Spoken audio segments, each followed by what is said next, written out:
چڑھتے سورج کی سرزمین جاپان اپنے کلچر، قوانین، خوراک اور روایات کی وجہ سے باقی ساری دنیا سے نہ صرف مختلف ہے بلکہ ان کی دلچسپ روایات کو دیکھ کر دوسرے ممالک کے لوگ دنگ رہ جاتے ہیں۔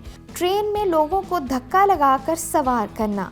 آپ نے پاکستان میں بس کے کنڈکٹر کو تو دیکھا ہوگا جو لوگوں کو دھکا لگا کر بس میں سوار کرتا ہے، لیکن جاپان میں اس کام کے لیے باقاعدہ سرکاری ملازم رکھے جاتے ہیں جنہیں اوشیا کہا جاتا ہے، اور ان کا کام رش کے اوقات میں ٹرین میں زیادہ سے زیادہ لوگوں کو دھکا لگا کر گھسیڑنا ہے تاکہ ٹرین کا دروازہ بند ہو سکے۔ $25,000 کا گرما۔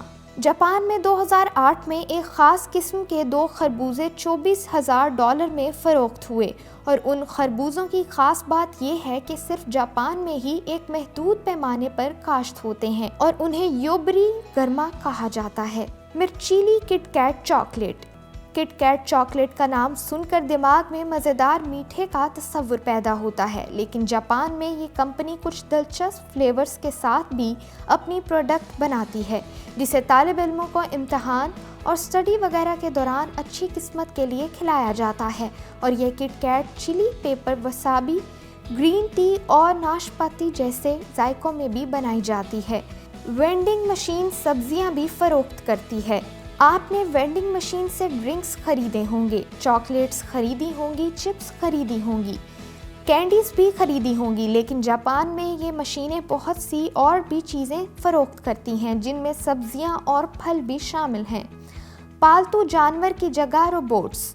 جاپان میں پالتو جانور انتہائی مہنگے داموں فروخت ہوتے ہیں، اور بعض کی قیمت اتنی زیادہ ہے کہ اتنے پیسوں سے نئی گاڑی خریدی جا سکتی ہے۔ اسی لیے جاپان میں بچوں کے لیے پالتو جانوروں کی شکل کے روبوٹس کھلونوں کی شکل میں فروخت ہوتے ہیں جنہیں بچے گھر میں پالتو جانوروں کی جگہ رکھتے ہیں۔ ٹرانسپورٹ میں خواتین کا احترام۔ ہمارے ہاں روایت ہے کہ پبلک ٹرانسپورٹ میں خواتین، بچوں اور بوڑھوں کو اگر سیٹ خالی نہ ہو تو کوئی نہ کوئی اپنی سیٹ کی پیشکش کر دیتا ہے، لیکن جاپان میں ایسا نہیں ہے۔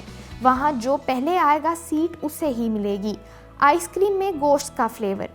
آپ نے پاکستان میں شادی وغیرہ پر لوگوں کو میٹھے چاولوں پر قورمہ ڈال کر کھاتے دیکھا ہوگا، لیکن کبھی کسی کو آئس کریم پر گوشت ڈال کر کھاتے نہیں دیکھا ہوگا، اور اگر آپ ایسا دیکھنا چاہتے ہیں تو جاپان چلے جائیں، جہاں آپ کو ہر گلی کے کارنر پر گھوڑے کے گوشت کے فلیورز اور نوڈلز کے فلیورز کی آئس کریم عام ملے گی۔